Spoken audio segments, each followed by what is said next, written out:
சரக்கு 4 கோடி போட்டு எடுத்தேன். அதில் இவர்கள் ஆக்டோபஸ் மாதிரி ஆளுங்கட்சியினர் அவங்க ஆதிக்கம் அதிகமாக இருக்கு. நான் தம்பி உதயநிதியை பல தடவை போய் பார்த்தேன். அது ஒரு கண்டென்ட் அவங்க யாருமே தொடர்பு கொள்ள முடியல. தியேட்டர் எல்லாம் அவங்க கண்ட்ரோலில் இருக்கு. எல்லாம் வெளிப்படையாக சொல்லுவோம். எவனா இருந்தாலும் சரி, டெல்லி ஆள்றவனா இருந்தாலும் சரி, எந்த இது ஆள்றவனா இருந்தாலும் சரி பார்த்துக்கோம். மான்சூர் அலிகான் அவர்கள் இப்போ ரீசெண்டா ஒரு பேட்டி ஒன்னத்துல நிறைய விஷயங்கள்ல பகிர்ந்திருக்காரு. முக்கியமா சொல்ல போனா நான் சரக்கு எடுத்து 4 கோடி ஏமாந்துட்டேன் அப்படின்னு மன வருத்தத்தோட தெரிவிச்சிருக்காரு. அதை பத்தி தான் இந்த வீடியோல நம்ம இப்போ தெளிவா பார்க்க போறோம். செய்தியாளர்கள் நிறைய பேர் நிறைய கேள்விகள் கேட்கும் பொழுது இவர் அதுக்கான பதில் சொல்லியிருந்தாரு. ஆமா, நான் சரக்கு 4 கோடி எடுத்திருந்தேன். அக்டோபஸ் மாதிரி இருக்க கட்சிகள் எல்லாருமே என்ன முன்னேற விடல. நிறைய திரையரங்களும் எனக்கு கிடைக்கல. பிகாஸ் எல்லாருமே அவங்க கையில தான் இருந்துட்டு இருக்கு. சரி, இத பத்தி கேட்கலாம் அப்படின்னு உதயநிதி ஸ்டாலினை நிறைய டைம் மீட் பண்றதுக்காக போனேன். பட் அவர்கிட்டயுமே எந்த ரெஸ்பான்ஸும் இல்ல. ஓடிடில ரிலீஸ் பண்ணலான்னு பார்த்தா அதுவும் கிடையாது. இந்த சிச்சுவேஷன்ல கேப்டன் அவர்களும் இறந்துட்டாருன்னு சொல்லிட்டு மன வருத்தத்தோட பேசிட்டு இருந்தாரு. அது மட்டும் இல்லாம நடிகர் சங்கமும் அவங்க கைக்குள்ளதான் இருக்கு, ப்ரொடியூசர் சங்கமும் அதுக்குள்ளதான் இருக்கு. இதை தவிர்த்து வேற என்ன பண்றது? இதுக்கெல்லாமே மாற்றம் வரணும் அப்படின்னா இவங்க எல்லாம் மாறினா மட்டும்தான் முடியும் அப்படின்னு சொல்லிட்டு இருக்காங்க.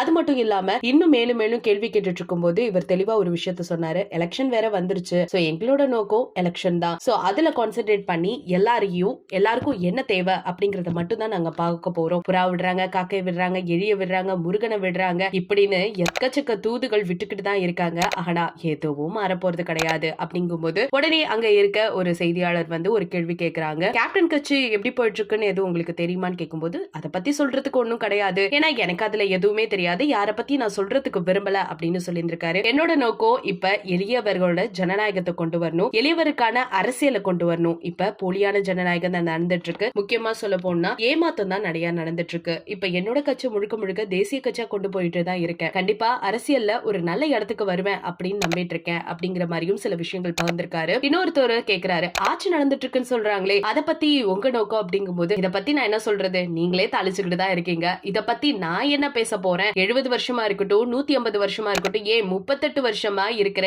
எம்பி கட்சிகள்லாம் எதை கோரிக்கையை வச்சாலும் அது அப்படியே தான் நின்றுட்டு இருக்கு. எதுக்கும் எந்த ஒரு மாற்றமே இல்ல, ஏமாற்றம் மட்டும் தான் கிடைச்சிட்டு இருக்கு அப்படின்னு சொல்லியிருந்திருக்காரு. அதுக்கு உடனே இன்னொருத்தர் சொல்லியிருந்திருக்காரு, இந்த போதை இந்த கடத்தல எல்லாம் வந்து சினிமா ஆர்டிஸ்ட் நிறைய பேர் வந்து சம்பந்தப்பட்டிருக்கதா சொல்றாங்களே, அதை பத்தி நீங்க என்ன நினைக்கிறீங்கன்னு கேட்கும் பொழுது, சினிமா ஆர்டிஸ்டா இருந்தா என்ன, எந்த ஆர்டிஸ்டா இருந்தா என்னப்பா, பனிஷ்மெண்ட் நம்ம ப்ராப்பரா கொடுத்தா எந்த தப்புமே செய்ய போறது கிடையாது. என்ன இருந்தாலும் சரி, யாரு தப்பு பண்ணாலும் அதுக்கான ப்ராப்பர் பனிஷ்மெண்ட் இருந்தே ஆகணும். வெட்டி கொண்டு போடுங்க, அறுத்து தூக்கி போடுங்க அப்படின்னு சொன்னது மட்டும் இல்லாம அதோட சேர்ந்து இன்னொரு விஷயத்தையும் பகிர்ந்திருக்காரு. இன்னைக்கு ஒருத்தர் திருடுறானா அதுக்கு காரணம் என்னவா இருக்கும்? வேலை இல்லப்பா. இந்த ஜனநாயகத்துல ஒழுங்கான வேலை இல்லாததுனாலதான் அவனோட பசி பட்டினிக்கு திருடுறான், அவனோட வாழ்க்கை முறைக்காக திருடுறான். பெரியார் அண்ணாலாம் சொன்ன கோரிக்கைலாம் எங்க போச்சு? அவர் சொன்ன மாதிரி எல்லாம் கொண்டு போயிருந்தா இந்நேரம் நிறைய பேருக்கு வேலை வாய்ப்பும் கிடைச்சிருந்திருக்கும். யாரும் திருடவும் போறது கிடையாது. இன்னைக்கு நிறைய கம்பெனி உள்ள வந்து நிறைய நடத்திக்கிட்டு தான் இருக்காங்க. ஆனா வேலை இல்லாதவங்களுக்கு வேலை இல்லாதது படி அப்படியேதான் இருந்துட்டு இருக்கு. இதை தவிர்த்து சொல்றதுக்கு ஒண்ணுமே கிடையாது அப்படிங்கிற மாதிரி எல்லாத்தையுமே ஓபன் டாக்கா சொன்னது மட்டும் இல்லாம என்னால முடிஞ்ச அளவுக்கு நான் எல்லாருக்கும் உதவி செய்வேன். சோ இப்ப என்னோட நோக்கம் அரசியல் தான் அப்படின்னு சொல்லி முடிச்சிருந்திருக்காரு. சோ இந்த செய்தி சோசியல் மீடியால பயங்கரமா இப்ப ஷேர் ஆயிட்டு வருது. இத பத்தி உங்களோட கருத்துக்களை மறக்காம